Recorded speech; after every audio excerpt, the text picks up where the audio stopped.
Hello students,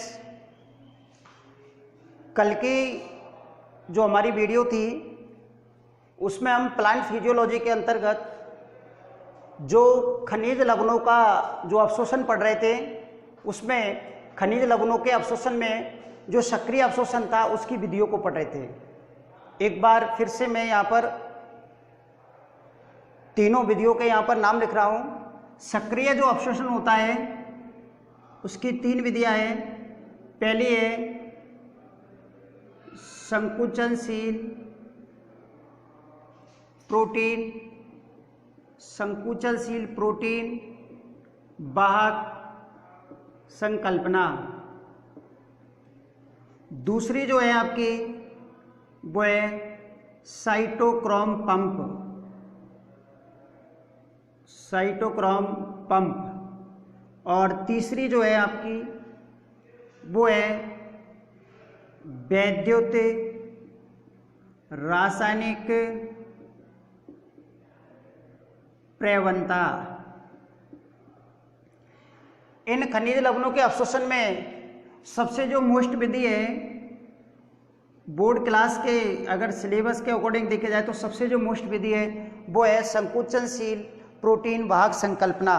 और इस संकुचनशील protein भाग जो संकल्पना है इसका अध्ययन हम कल की वीडियो में कर चुके हैं। अगली जो विधि है वो है साइटोक्रोम पंप। देखो साइटोक्रोम पंप में क्या बताया गया है कि इसमें आयनों का जो अवशोषण होता है वो साइटोक्रोम पंप के द्वारा होता है, लेकिन धनायन और ऋणायनों का जो अवशोषण होता है वो भिन्न भिन्न प्रकार से होता है। कैसे होता है भिन्न भिन्न प्रकार से? माना ये एक बाहरी क्षेत्र है और आयन जो होते हैं वो बाहरी क्षेत्र से और किसकी ओर गति करते हैं? आंतरिक क्षेत्र की ओर गति करते हैं। लेकिन यहाँ पर मध्य में अपारगम झिल्ली है। ये अपन कह सकते हैं अपारगम माध्यम है या अपारगम झिल्ली है या प्लाज्मा झिल्ली है, या अपन कह सकते हैं अवरोधक झिल्ली है। कौन सी झिल्ली है? अवरोधक झिल्ली। तो आपको पता है कि अवरोधक या अपारगम झिल्ली होगी तो बाहरी क्षेत्र में जो आयन होंगे धनायन ऋणायन, वो धनायन और ऋणायन बाहरी क्षेत्र से और कौन से क्षेत्र के अंदर नहीं जा सकते? आंतरिक क्षेत्र के अंदर नहीं जा सकते। तो इसमें यह बताया गया है कि बाहरी क्षेत्र में उपस्थित जो ऋणायन होते हैं, कौन से आयन होते हैं? ऋणायन। वो ऋणायन साइटोक्रोम पंप द्वारा एक पंप की तरह काम करता है। जैसे हम पंप के द्वारा कोई हवा भरते हैं तो ऐसे एक प्रभाव होता है पंप की तरह। तो वो साइटोक्रोम जो पंप होता है, उस साइटोक्रोम पंप के द्वारा ये जो ऋणायन होते हैं वो अपारगम झिल्ली या अवरोधक झिल्ली को पार करते हुए आंतरिक क्षेत्र में पहुंचे जाते हैं। तो इसमें ज़्यादा आपको पढ़ना नहीं है, केवल यही ध्यान रखना है कि बाहरी क्षेत्र से ऋणायनों का जो अवशोषण होता है वो साइटोक्रोम पंप द्वारा होता है और साइटोक्रोम पंप द्वारा ये जो ऋणायन होते हैं वो आंतरिक क्षेत्र में पहुंच जाते हैं। क्योंकि साइटोक्रोम पंप इसके लिए भी एटीपी के रूप में ऊर्जा की आवश्यकता होती है, तभी जाकर के ये जो साइटोक्रोम होता है ये कार्य करता है। तो इस प्रकार से धनायन का जो होता है वो धनायन का होता है निष्क्रिय प्रवाह द्वारा, निष्क्रिय प्रवाह द्वारा। और धनायन भी कौन से क्षेत्र में पहुंच जाते हैं? आंतरिक क्षेत्र में पहुंच जाते हैं। तो हम कह सकते हैं कि साइटोक्रोम पंप विधि के द्वारा धनायन और ऋणायनों का जो अवशोषण होता है वो अलग अलग होता है। ऋणायनों का अवशोषण साइटोक्रोम पंप द्वारा होता है, जबकि धनायनों का अवशोषण निष्क्रिय प्रवाह के द्वारा होता है। तो ये हो गया आपका साइटोक्रोम पंप। आपका जो तीसरा है वो है वैद्युत रासायनिक प्रवणता। ये जो वैद्युत रासायनिक प्रवणता है तो आपको इसमें ज़्यादा कुछ ध्यान नहीं रखना है, केवल यही रखना है कि वैद्युत रासायनिक जो प्रवणता है, इस वैद्युत रासायनिक जो प्रवणता है इसके द्वारा भी धनायन और जो ऋणायन होते हैं, इन धनायन और ऋणायनों का अवशोषण किया जाता है। तो यहाँ पर जो 3 विधियाँ उसमें से सबसे मोस्ट विधि ये आपको सभी को याद रखनी है, संकुचनशील प्रोटीन वाहक संकल्पना। ये बोर्ड क्लास में पूछे जाने वाला प्रश्न है, तो इसलिए आप सभी को ध्यान रखना है। अब देखो, एक पदार्थ है जिसको हम खाद्य पदार्थ कह सकते हैं उसको, जिसका नाम है वर्मीकुलाइट। क्या नाम है? वर्मीकुलाइट। क्वेश्चन ये पूछा जाता है बोर्ड क्लास के अंदर कि जो वर्मीकुलाइट पदार्थ होता है इसका जो उपयोग है वो पौधों को उगाने में क्यों किया जाता है, मतलब पौधों को उगाने में क्यों किया जाता है, ऐसी कौन सी खास बात है इस वर्मीकुलाइट के अंदर कि इसका उपयोग पौधों को उगाने में किया जाता है। तो इसके क्या क्या खास बात है देखो। पहली खास बात यह है कि जो खरपतवार होती है उसको ये अपने साथ उगने नहीं देता। तो एक फायदा तो ये हो जाएगा कि खेतों में खरपतवार से आपको सुरक्षा हो जाएगी फसल की। दूसरा ये है कि खेत के अंदर फसल में यदि कोई कीट पनप रहे हैं तो ये कीटों को पनपने नहीं देता। हानिकारक जो कीट होते हैं उन हानिकारक कीटों को पनपने नहीं देता।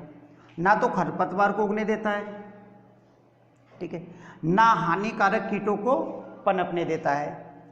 और इसके साथ साथ जो फसल होती है उस फसल में अच्छी वृद्धि के लिए आवश्यक है।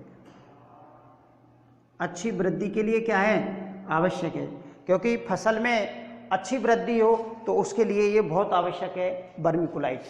और चौथा जो इसका महत्वपूर्ण पॉइंट है वो ये है कि जब इसका उपयोग किया जाता है तो मिट्टी के अंदर जो जल अवशोषण की क्षमता है वो बढ़ जाती है।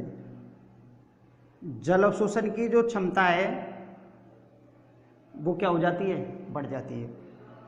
इसलिए वर्मीकुलाइट का उपयोग पौधों को उगाने में किया जाता है। क्यों किया जाता है? क्योंकि खरपतवार को नष्ट कर देता है, कीटों को पनपने नहीं देता है, अच्छी वृद्धि होती है पौधों में और जल अवशोषण क्षमता भी हमारी बढ़ जाती है। इसलिए वर्मीकुलाइट का जो उपयोग है वो पौधों को उगाने में किया जाता है। अब आपका इस खनिज लवणों के अवशोषण में जो लास्ट जो पॉइंट रहा है वो ये है कि ये जो खनिज लवण है इनकी कमी से पादपों में या पादपों की पत्तियों में या उनके तनों में या उनके फलों में कौन कौन से रोग होते हैं, तो आइए उनके बारे में जानकारी प्राप्त करेंगे। तो हम कह सकते हैं खनिज लवणों की कमी से, खनिज लवणों की न्यूनता से, खनिज लवणों की न्यूनता से पादपों में होने वाले प्रभाव या होने वाले प्रभाव कह लो या होने वाले रोग, खनिज लवणों की न्यूनता से पादपों में होने वाले प्रभाव या होने वाले रोग। देखो, सबसे पहले जो पहला आपका जो खनिज लवण है वो हम पहला खनिज लवण ले लेते हैं नाइट्रोजन। क्या लेते हैं? नाइट्रोजन। आप सभी जानते हैं कि नाइट्रोजन जो होता है वो पौधे की वृद्धि के लिए, पौधे की अच्छी वृद्धि के लिए, कि पौधे का अच्छी तरीके से वृद्धि हो तो उसके लिए इस नाइट्रोजन की आवश्यकता होती है। क्योंकि ये भी आप जानते हैं कि पेड़ पौधे जो होते हैं वो नाइट्रोजन को स्वतंत्र रूप से ग्रहण नहीं कर सकते। इस नाइट्रोजन को इसके यौगिक के रूप में ही ग्रहण किया जाता है। जब इस नाइट्रोजन की कमी हो जाती है तो ऐसा माना जाता है कि जो पर्णहरित होता है उसका निर्माण नहीं होता। और जब पत्तियों में पर्णहरित का निर्माण नहीं होता है तो पत्तियों में पर्णहरित की कमी हो जाती है और इस रोग को हरिमाहीनता कहते हैं। इस रोग को क्या कहते हैं? हरिमाहीनता। क्या हो जाता है इससे? हरिमाहीनता हो जाती है पूरी पत्ती में।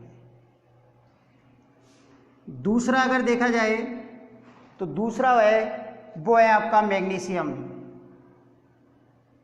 कौन सा है? मैग्नीशियम है। और मैग्नीशियम का जो उपयोग निर्माण में किया जाता है, तो इसकी कमी से, जब मैग्नीशियम की जब कमी हो जाती है तो इसकी कमी से भी हरिमाहीनता रोग हो जाता है। कौन सा हो जाता है? हरिमाहीनता रोग हो जाता है। और इसमें जो हरिमाहीनता रोग होता है, उस हरिमाहीनता रोग का नाम दिया है अंतःशिरीय हरिमाहीनता रोग।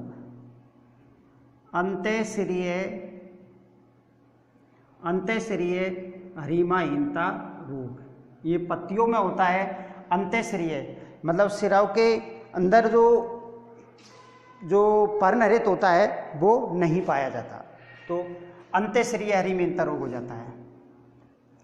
तीसरा आपका क्लोरीन है। और यदि क्लोरीन की बात करें तो क्लोरीन जो होता है वो कार्बोहाइड्रेट के उपापचय में सहायक होता है। कार्बोहाइड्रेट के उपापचय में क्या होता है? सहायक होता है।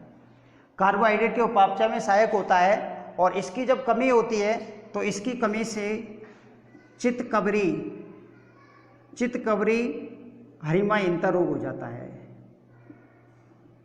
पत्तियां जो होती है वो चित्तकबरी हो जाती है, कहीं हरी हो जाती है तो कहीं पीली, तो कहीं हरी तो कहीं पीली। इस प्रकार से एक चित्तकबरी हरिमाहीनता आपको दिखाई देती है, तो ये चित्तकबरी हरिमाहीनता हो जाती है।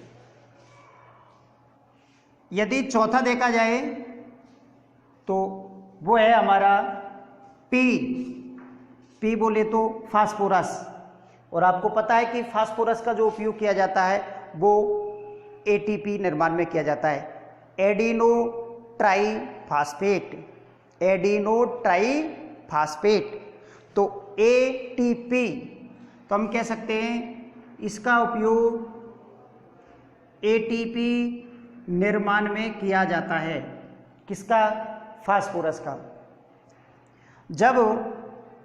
जब एटीपी का निर्माण नहीं हो पाता तो ऐसी स्थिति में फल जो होते हैं या जो तना होता है, उनके जो ऊतक होते हैं उनका ऊतकों का क्षय हो जाता है। मतलब ऊतकीय क्षेत्र जो होते हैं वो नष्ट हो जाते हैं। तने व फल व तनों के ऊतक क्षेत्र कैसे हो जाते हैं? नष्ट हो जाते हैं। बीच बीच में उनके जो ऊतक होते हैं वो नष्ट होने लगते हैं, क्योंकि एटीपी के रूप में ऊर्जा प्राप्त नहीं होती है। इसलिए फल व तने के जो ऊतक क्षेत्र होते हैं वो क्या होने लगते हैं? नष्ट होने लगते हैं। पांचवा आपका जो है वो है आपका के पोटेशियम।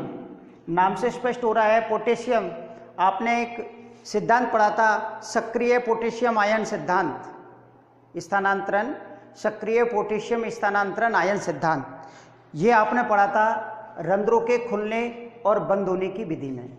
तो हम कह सकते हैं कि पोटेशियम का जो उपयोग है वो रंध्रों के खुलने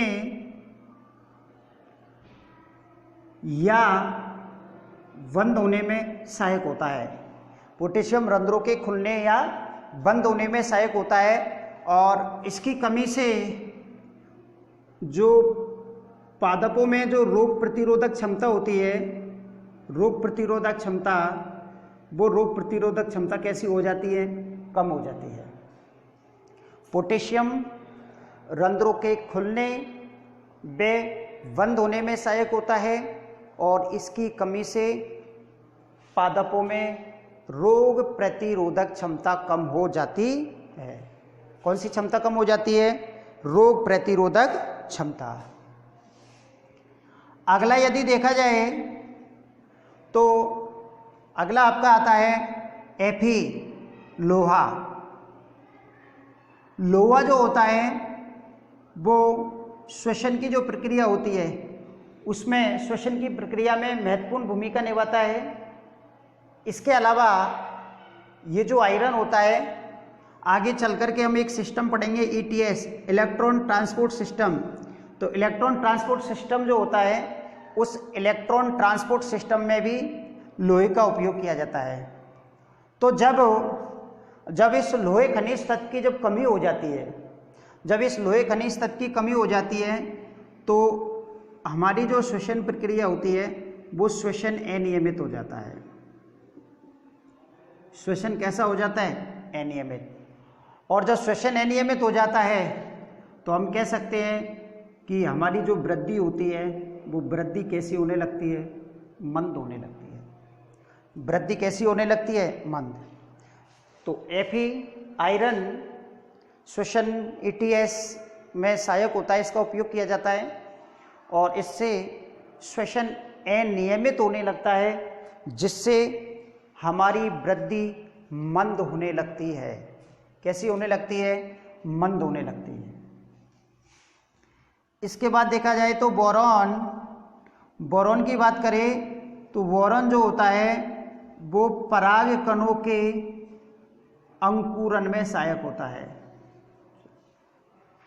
पराग कणों के अंकुरन में सहायक होता है, क्योंकि परागकण जो होते हैं वो अंकुरित होते हैं, तो परागकण जैसे ही फटते हैं तो वो फटने में सहायक होता है। लेकिन फायदा तो ये है कि ये फटने में सहायक होता है, लेकिन इससे नुकसान क्या है? इससे नुकसान ये है कि हमारे जो फल होते हैं प्लस जो तना होता है वो फटने लगते हैं। आपने देखा होगा कि अमरूद का पेड़ है या अनार का पेड़ है, तो कभी कभी जब इस पोषक पदार्थ की मात्रा अधिक हो जाती है तो जो फल होते हैं वो क्या होने लगते हैं? फटने लगते हैं। तो ये इससे नुकसान होता है फलों को, तनों को। इस बोरॉन जो होता है वो इससे नुकसान होता है कि इससे जो फल होते हैं वो फटने लगते हैं। इसके अलावा आठवां आपका यदि देखा जाए तो आठवां है आपका कैल्शियम। क्या है बच्चों? कैल्शियम।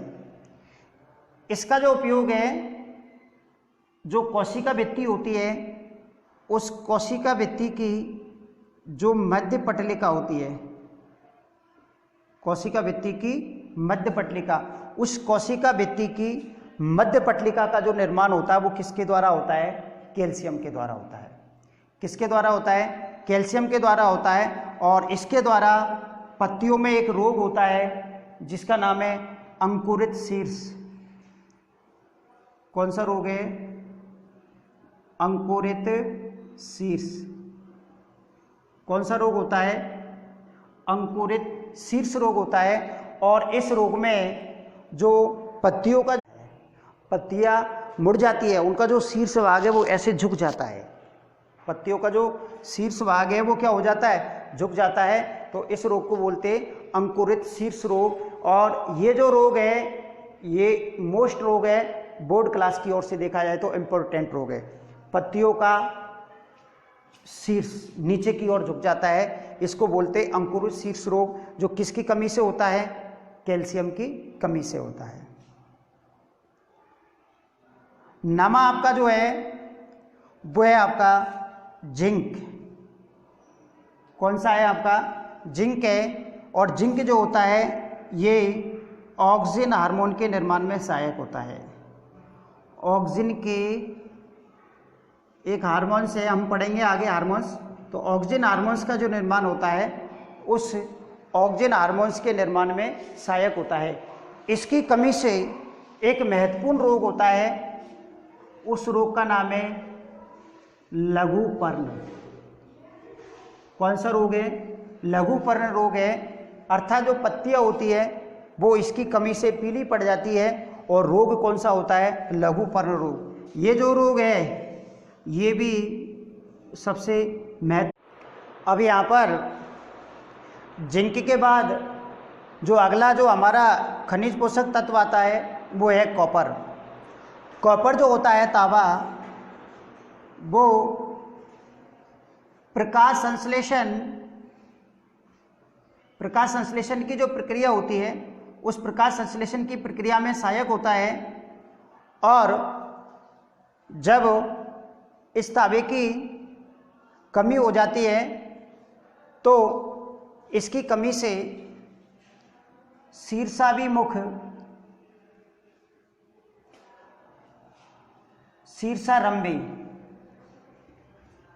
शीर्षारंभी रोग हो जाता है, और ये रोग जो होता है वो नींबू में होता है, अर्थात नींबू की जो पत्तियां होती है वो मुरझा जाती है। तो शीर्षारंभी जो रोग होता है वो नींबू में होता है, और नींबू की जो पत्तियां होती है वो मुरझा जाती है, और वो होता है तांबा कॉपर के द्वारा। ये क्वेश्चन बोर्ड क्लास में पूछ लिया गया है, और भविष्य में भी बोर्ड क्लास में पूछा जा सकता है। ये रोग जो है, ये भी रोग सबसे मोस्ट रोग है, शीर्षारंभी रोग। कौन सा रोग है? शीर्षारंभी रोग। एमएन की बात करें तो एमएन जो होता है वो एंजाइम सक्रियक के रूप में काम करता है, एंजाइम सक्रियक के रूप में काम करता है। इसकी कमी से महत्वपूर्ण दो रोग होते हैं। कौन कौन से रोग होते हैं? एक तो होता है गैस्ट्रिक। कौन सा रोग है? गैस्ट्रिक। ये जो रोग होता है, ये रोग होता है जई में। जई का जो पादप होता है उसमें एक तो गैस्ट्रिक रोग होता है, और दूसरा जो रोग होता है वो होता है मार्स स्पॉट। दूसरा रोग कौन सा है? मार्स स्पॉट रोग। और ये रोग जो होता है ये मटर से संबंधित है। किससे संबंधित है? मटर से संबंधित है। ये दोनों ही रोग, गैस्ट्रिक और मार्स स्पॉट रोग, ये दोनों ही मोस्ट रोग है। बोर्ड क्लास की ओर से ये सबसे महत्वपूर्ण रोग है, गैस्ट्रिक और मार्स स्पॉट रोग। और लास्ट आपका है मोलिबेडेनम। मोलिबेडेनम का जो उपयोग है वो भी एंजाइम सक्रिय के रूप में किया जाता है। किसके रूप में किया जाता है? एंजाइम सक्रिय के रूप में किया जाता है। और इसके द्वारा जो रोग होता है वो बेप्टेल रोग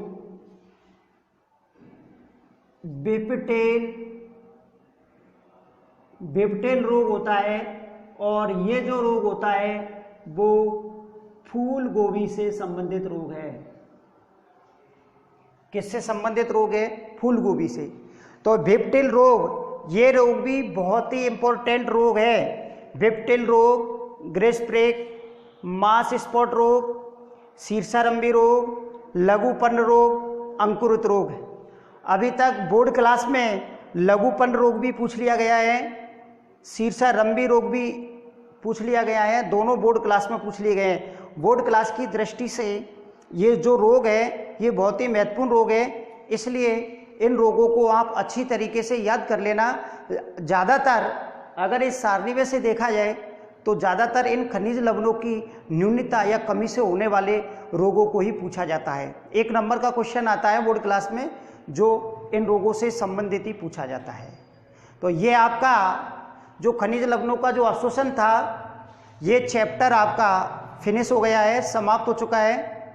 अब नेक्स्ट जो प्लांट फिजियोलॉजी है, इसका जो नेक्स्ट जो लेसन है, नेक्स्ट जो अध्याय है, 5वां अध्याय है, वो है आपके जैविक उत्प्रेरक एंजाइम है। और उन एंजाइमों के बारे में हम नेक्स्ट वीडियो में, अगली वीडियो में अध्ययन करेंगे। Thank you.